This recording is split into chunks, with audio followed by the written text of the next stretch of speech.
দীর্ঘ প্রতীক্ষিত চন্দ্রগ্রহণ হতে চলেছে। দীর্ঘ প্রতীক্ষিত কেন বললাম?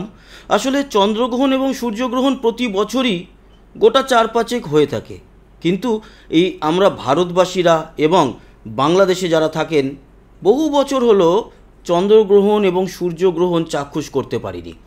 আর এবার আমাদের সৌভাগ্য, আমরা আগামী রবিবার যে চন্দ্রগ্রহণ হতে চলেছে সেই চন্দ্রগ্রহণ কিন্তু চাক্ষুষ করতে পারবো। ভারতের প্রতিটা শহর থেকে যেরকম দেখা যাবে সেরকম দেখা যাবে বাংলাদেশেরও প্রতিটা জায়গা থেকে। তবে হ্যাঁ, একটা কথা জানিয়ে রাখি, আকাশ হতে হবে অবশ্যই পরিষ্কার, কারণ এই যে বর্ষার একটা মরশুম চলছে, মাঝে মধ্যেই আকাশ মেঘলা। তো আকাশ মেঘলা থাকলে দেখার সম্ভাবনা নেই, কিন্তু আকাশ ক্লিয়ার থাকলে আমরা কিন্তু দেখতে পাচ্ছি এই মহাজাগতিক দৃশ্য। কটা থেকে কটা পর্যন্ত হবে এই চন্দ্রগ্রহণ?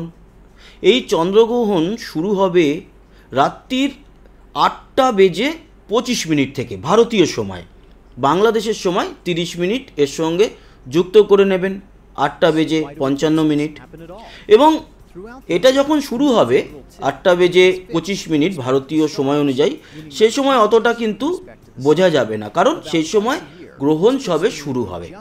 এরপরে গ্রহণের একেবারে যে মিডল পর্যায়ে চলবে 1 ঘন্টা 22 মিনিট, একেবারে পূর্ণগ্রাস, সেই সময়টা শুরু হচ্ছে ভারতীয় সময় রাত 11টা থেকে, আর যখন শেষ হবে সেটা 12:22।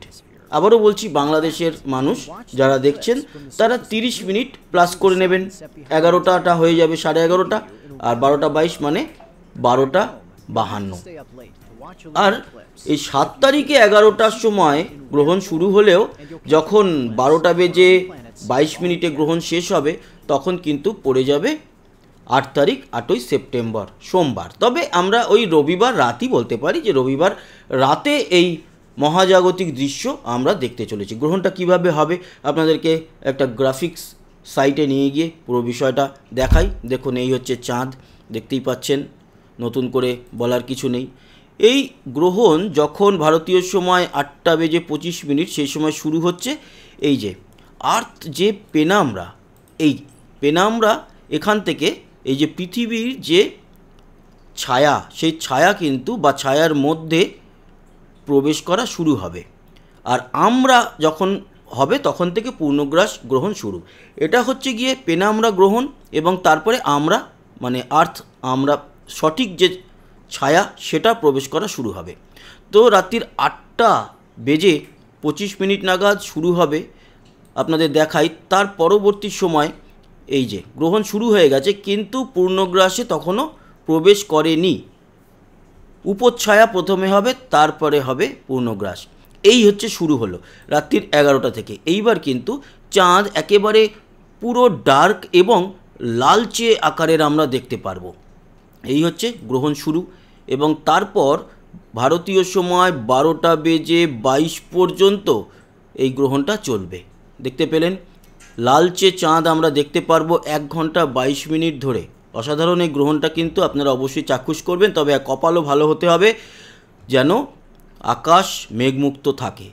তারপর এই গ্রহণটা যে পূর্ণগ্রাস থেকে বেরোবে সেই সময়টা রাত্রির 12:22।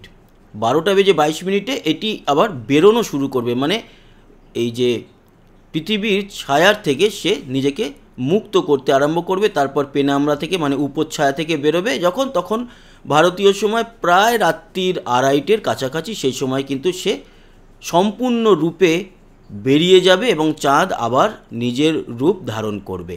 চন্দ্রগ্রহণ কেন হয় সে মোটামুটি আপনারা জানেন, তাও আসছি। তার আগে কোথায় কোথায় থেকে দেখা যাবে আপনাদের দেখিয়ে রাখি। এই যে ম্যাপটা দেখতে পাচ্ছেন, এই হচ্ছে গ্রহণ শুরু হলো।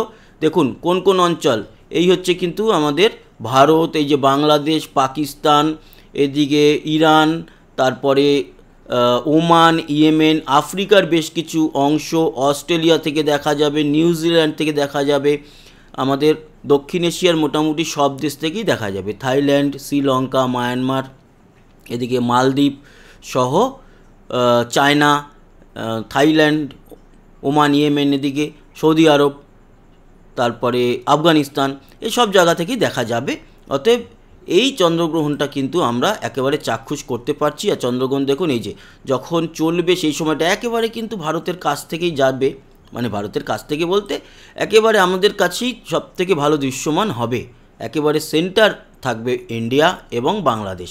তার জন্য অনেক দিন বাদে আমরা একটা অসাধারণ গ্রহণ দেখতে চলেছি। তো এই হচ্ছে ব্যাপার। এবার যেই বিষয়টা নিয়ে ছোট্ট করে আলোচনা করব, দেখুন গ্রহণ, চন্দ্রগ্রহণ কেন হয়, সূর্যগ্রহণ কেন হয় আপনারা মোটামুটি জানেন, তাও বলে রাখি। যখন পৃথিবী, চাঁদ এবং সূর্য একই সরল রেখায় চলে আসে এবং বিশেষ করে সূর্য এবং চাঁদের মাঝখানে চলে আসে পৃথিবী, তখন হয় চন্দ্রগ্রহণ। এই চন্দ্রগ্রহণ সাধারণত পূর্ণিমাতেই হবে, এটাই নিয়ম। আর অমাবস্যাতে হয় হচ্ছে গিয়ে সূর্যগ্রহণ।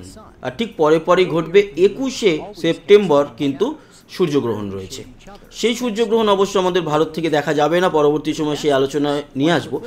মাঝে যেহেতু পৃথিবী একই সরল রেখায় চলে আসার ফলে কি হয়, সূর্যের আলো, চাঁদের তো নিজস্ব কোনো আলো নেই, সূর্যের আলো চাঁদের উপর সরাসরি পূর্ণিমার আলো পড়তে পারে না, তাই মাঝখানে বাধা দেয় হচ্ছে গিয়ে পৃথিবীর ছায়ায় প্রবেশ করে যায়, সেই হয় গিয়ে চন্দ্রগ্রহণ।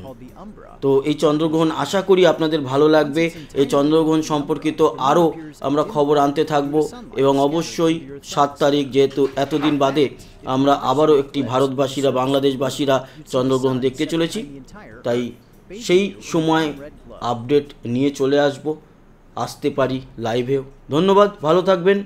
আর এই ইনফরমেশান আশা করি আপনাদের কাজে লেগেছে, ভালো লেগেছে। আবার দেখা হবে, টাটা।